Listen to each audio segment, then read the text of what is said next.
Bonjour les geeks et bienvenue dans ce troisième chapitre de cette formation.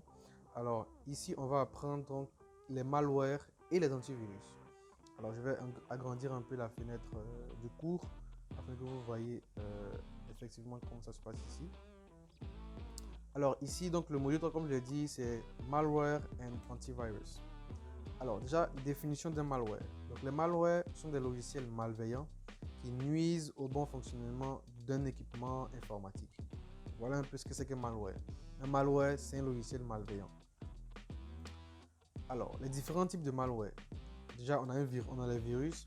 Donc, ce sont des programmes malveillants qui détruisent les données d'un ordinateur et a besoin d'être exécuté.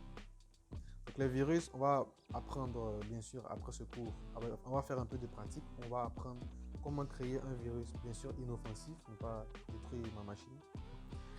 Et donc je pense que je vais le faire sur une machine virtuelle pour ne pas avoir de problème. Mais bref, c'est une parenthèse.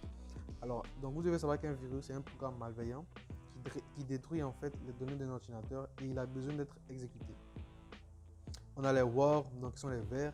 Donc c'est un virus qui se répand dans le réseau et n'a pas besoin d'être exécuté. Donc lui, il se répand directement. Ça veut dire que dès que le ver est lancé, il se répand automatiquement dans le réseau et il n'a pas besoin de l'action en fait d'un utilisateur ou bien d'un administrateur.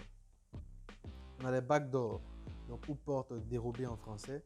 Donc c'est un programme malveillant qui crée ou ouvre une faille de sécurité sur une machine en maintenant les ports ouverts. Alors, je vous explique un peu comment les backdoors fonctionnent.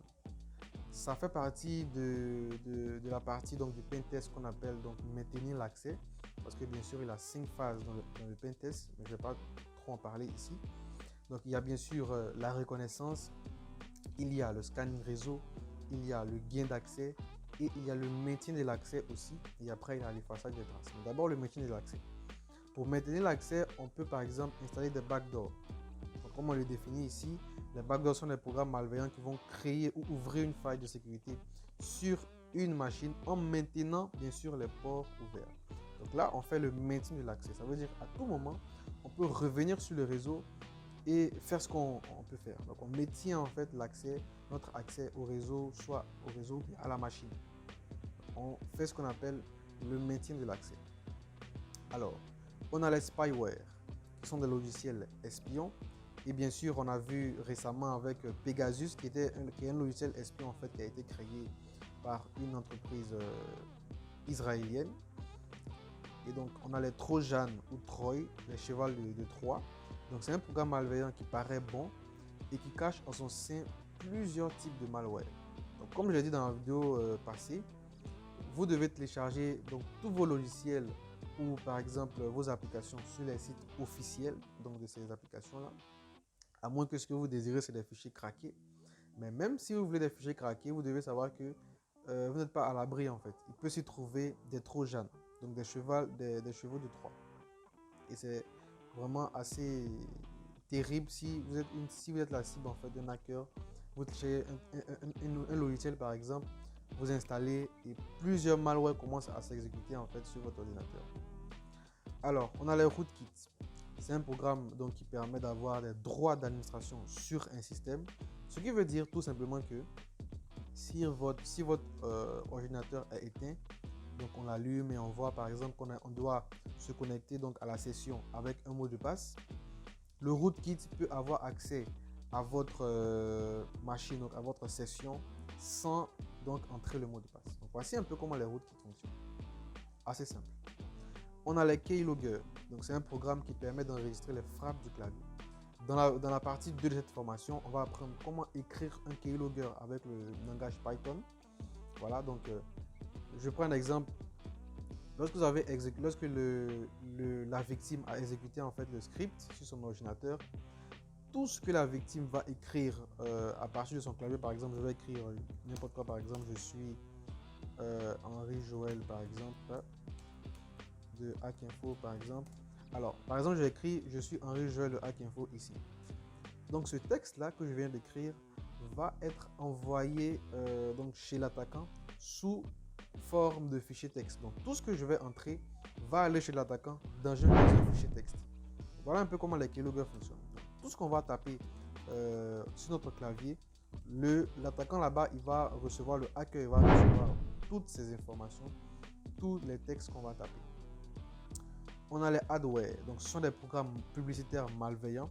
Donc, par exemple, pour les passionnés d'animés comme moi qui allons regarder nos animés par exemple sur les sites comme Voir Anime, etc., où il y a énormément de pubs. Derrière les pubs, ce n'est pas seulement des Google Ads, etc., mais certaines pubs aussi sont des programmes publicitaires malveillants. Donc quand vous cliquez en fait sur ces programmes publicitaires là, on peut exécuter des scripts sur votre machine et aussi assez de choses. Donc, je ne vais pas entrer dans les détails ici. Déjà, vous devez savoir qu'il y a ce qu'on appelle les adware. Donc, ce sont des programmes publicitaires malveillants. Déjà, vous connaissez les ads. Hein? Quand vous allez sur un site, vous pouvez avoir des pubs, etc., etc. Certaines pubs aussi peuvent ne pas être des pubs générées en fait par Google Ads. Alors, on a les ransomware. Donc, c'est un programme qui prend en otage les données. Donc, on sait ce que c'est qu'une donnée maintenant. Donc, d'un système et demandant une rançon en contrepartie avec une clé de chiffrement pour les récupérer. Alors, les ransomware fonctionnent comment? C'est très simple. On vous envoie par exemple une image via mail ou bien un fichier via mail. Actuellement, ce qui prend énormément en Côte d'Ivoire, c'est la configuration d'Internet gratuit. Donc moi, je vous dis, je vous envoie un fichier, que c'est le fichier pour configurer Internet gratuit. Et lorsque vous l'exécutez sur votre machine, par exemple sur votre PC, il crypte tous vos données. Donc, quand on parle de données, on parle bien sûr des fichiers. On peut par exemple parler des fichiers Word, Excel, vos applications, vos logiciels, par exemple Photoshop, Illustrator, etc., etc. Donc, il va crypter tous vos fichiers et il va vous demander donc une rançon. Donc, là, quand quelqu'un va vous envoyer par exemple un mail ou un message, il va vous dire si vous voulez avoir la clé de déchiffrement de vos données, vous devez envoyer par exemple 1500 €, 2000 €, etc., etc. Et c'est des choses qui arrivent vraiment. Donc, dans l'entreprise par exemple où je travaille, on a été victime récemment donc, de ransomware. Donc, les hackers, ils ont envoyé un logiciel malveillant, donc de rançon. Et ils ont demandé, je pense, 1500 € en contrepartie. Donc, ils voulaient donner la clé de déchiffrement. Ils ont demandé d'abord de leur envoyer 1500 €. Donc, c'est des choses qui arrivent réellement. Ce n'est pas des choses fictives. Donc, on a le Logic Bomb. Donc, c'est un programme qui s'exécute en fait à un temps précis. C'est-à-dire, lorsque la victime en fait a reçu bien sûr le fichier, donc le Logic Bomb, on va le dire. On peut dire par exemple que le fichier doit s'exécuter, le programme allemand doit s'exécuter par exemple le dimanche à 9 h. Donc le dimanche à 9 h, le fichier va s'exécuter. Donc ça peut être comparé à un ransomware. Donc, lorsque le Logic Bomb s'exécute, il crypte nos données. On a accès à pratiquement rien en fait sur notre ordinateur. Donc on a les RAT, Remote Access Trojan. Donc ce sont des programmes qui permettent d'avoir accès à un équipement à distance. Bien sûr, à distance. C'est-à-dire si la victime a exécuté votre fichier, donc votre script par exemple, Remote Access Trojan. Donc moi je suis là et puis je peux avoir accès à sa machine à distance. Et aussi ça on va le voir dans la partie 2 de cette formation. Comment avoir accès à une machine à distance. Alors, en B, on a les antivirus. Donc, définition, donc c'est un programme qui permet de détecter en fait les virus sur une machine afin de les supprimer. Donc, voici un peu à quoi servent les antivirus. Mais même ça, ce n'est pas, je vais dire, il ne faut pas faire totalement confiance aux antivirus parce que même dans une autre vidéo, si je vais vous montrer un peu comment même on peut attaquer un ordinateur qui a un antivirus, si vous voulez même Kaspersky ou autre antivirus que vous voulez.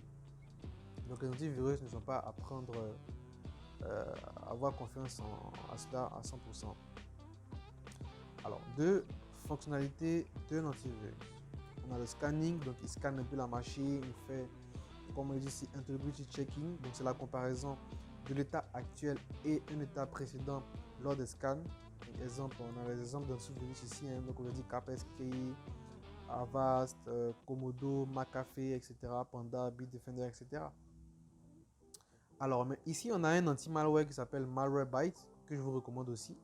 Voilà, pour vraiment protéger votre machine des attaques des malwares etc. Alors ici, on a 3 labs que nous aurons à faire. Donc, déjà, dans la création d'un virus inoffensif, on a l'installation et la configuration donc, de Keylogger, bien sûr à télécharger sur la documentation officielle. Ici, en lab 3, on a installation et configuration de Ransomware Builder.